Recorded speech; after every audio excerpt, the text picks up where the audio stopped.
नारद जी पहुंचे पार्वती जी के पास में और कहने लगे कि हे देवी, भगवान भोले बाबा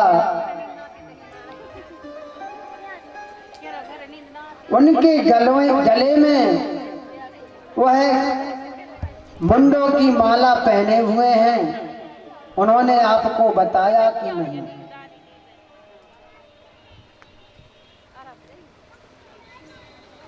देवी जी कहती हैं, नारद जी, भोले बाबा ने सब कुछ बतलाया,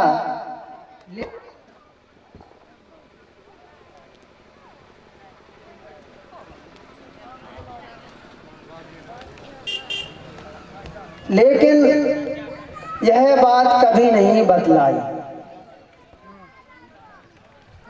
नारद जी कहने लगे, माता जी, आप तो कहती हैं कि भोले बाबा कभी भी मुझसे कोई बात नहीं छुपाते हैं। वह कहते हैं कि आज मैंने श्याम के दर्शन किए, आज मैंने नारायण भगवान के दर्शन किए, आज मैंने क्षीर सागर में स्नान किए, लेकिन यह बात नहीं बतलाई।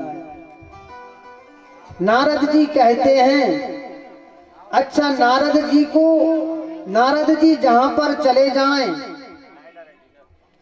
वहां पर कभी लड़ाई ना होती हो तो लड़ाई अवश्य है,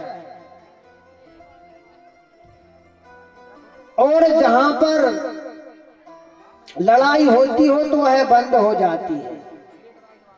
अब नारद जी ने सोचा कि शिव जी में और पार्वती जी में परस्पर बहुत प्रेम है, यह एक दूसरे से बहुत प्रेम करते हैं, इनकी खटपट कभी होती नहीं है, इसीलिए कुछ युक्ति लगाई जाए।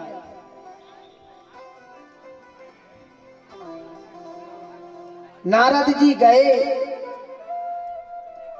और देवी जी से उन्होंने पढ़ाया, बुझाया, समझाया। अब क्या होता था कि पहले के समय में एक कूप भवन बना रहता था, जहां पर रानियां जब रूठ जाती थी तो उस भवन में वह पहुंच जाती थी।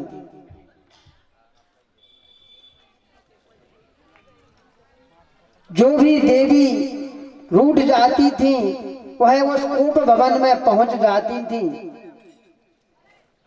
तो भगवान भोलेनाथ जी कैलाश पर्वत की ओर आए और नारद जी अपना बीड़ा बजाते हुए वहां से निकल रहे थे। उन्होंने देखा कि जी कौन है, ये तो नारद जी हैं। अरे भाई, नारद जी परम्बा जगदम्बा पार्वती जी के गृह से बाहर निकलते हुए कुछ ना कुछ गड़बड़ी अवश्य है,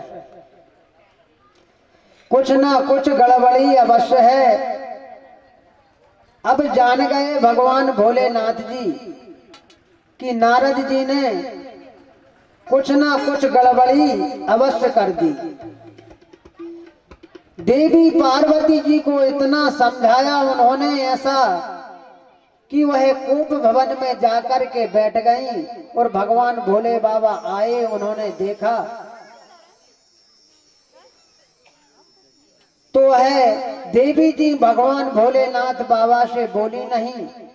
उन्होंने कहा, क्या बात है, कहो तो। देवी पार्वती जी कहने लगी कि आपसे बड़ा कपटी इस संसार में और कोई नहीं है। भोले बाबा कहने लगे, कैसा कपटी हूं मैंने ऐसा कौन सा कपट किया है इसीलिए आप कहती हो कि आप कपटी हो? बतलाइए, मैंने आपके लिए ऐसी कौन सी बात नहीं बताई इसीलिए आप कहती हो कि आप कपटी हो? भगवान भोले बाबा से माता पार्वती जी कहने लगी कि आपने कभी नहीं बतलाया कि आप गले में ये किसकी माला पहने हुए हैं। तो भगवान भोलेनाथ ने कहा, देवी ये भी कोई बताने की बात है?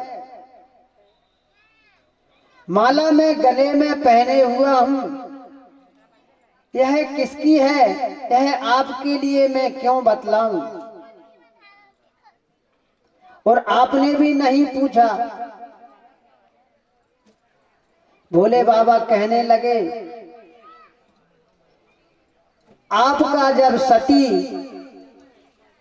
अवतार हुआ था, काली का अवतार हुआ, दुर्गा का अवतार हुआ, महालक्ष्मी का अवतार हुआ, महासरस्वती का अवतार हुआ, 64 योगिनियां हुई, 52 शक्ति पीठ हुए, उन सभी अवतारों की जो माला है वह मैं गले में धारण किए हुआ हूं।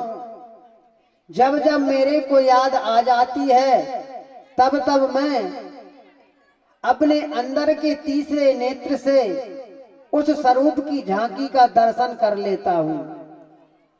समझ लीजिए, जान लीजिए कि मैं आपको कितना प्रेम करता हूं कि आपकी मालाएं अनेक अनेक अवतारों की और मैं गले में धारण किए हूं।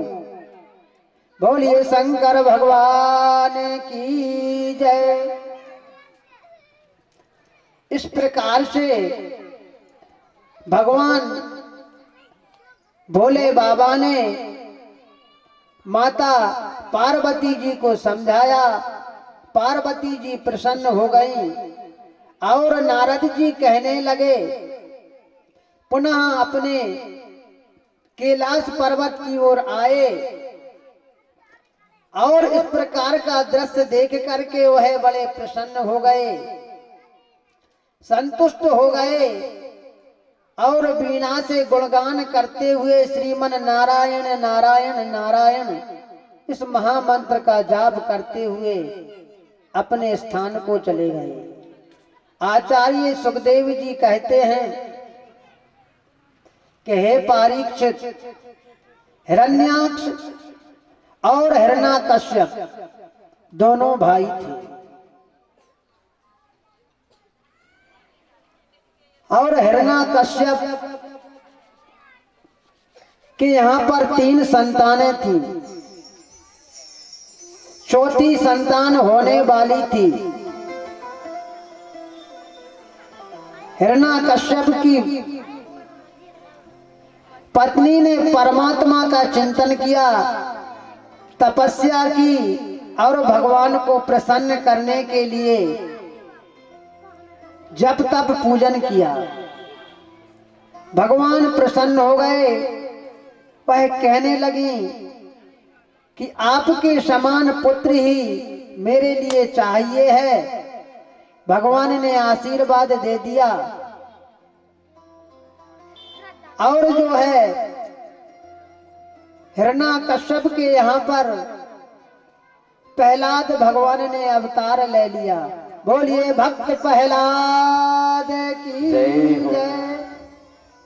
अरे नटवर नागर नंदा बजोरे मन गोविंदा,